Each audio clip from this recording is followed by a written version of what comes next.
Hi, I'm Julianne Silviero, author of Unleash Your True Athletic Potential. And this is a time of year where, as an athletic performance consultant, I do get a lot of calls from concerned parents and concerned athletes because they generally tend to feel like their physical performance is pretty good or they have all the tools they need, but really it's the mental component of the game that it tends to get in the way. And this is where I feel like elite athletes, they just have a completely different mental game than everyone else. And I've had this conversation with many, many top coaches as well. So over the last few weeks, we talked about hypnosis and how that can be a very powerful tool in terms of, helping to get you to the next level.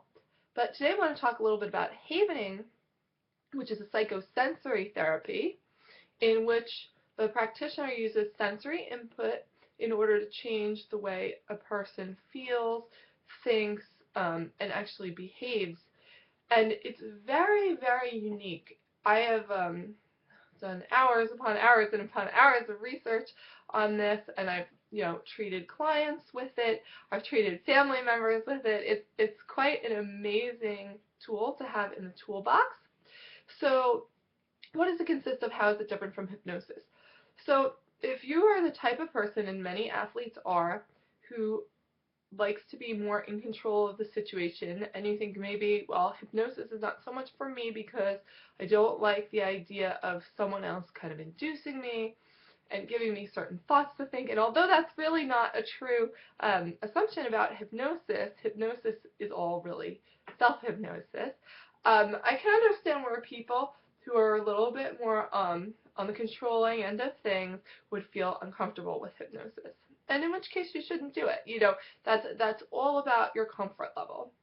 But with havening, it's very, very different because really you have the option of having the practitioner apply havening touch to you, or you can do it yourself, whatever you're most comfortable with.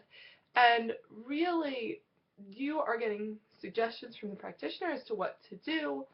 Um, you're going to be doing some interesting distraction techniques like humming, opening your eyes and looking in different directions, counting, and doing all these sorts of things that really help depotentiate any negative events or emotions that are causing you not to perform at your very best.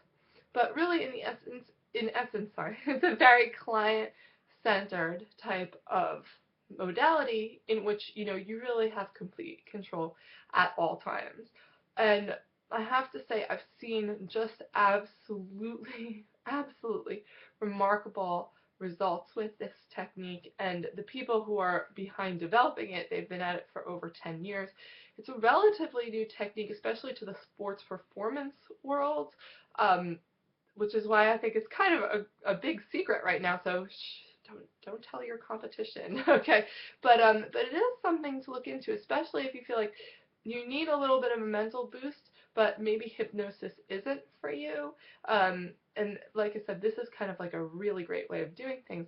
It typically also, when I'm doing a first session with someone with hypnosis, I kind of like to use both, actually. I like to use havening and hypnosis.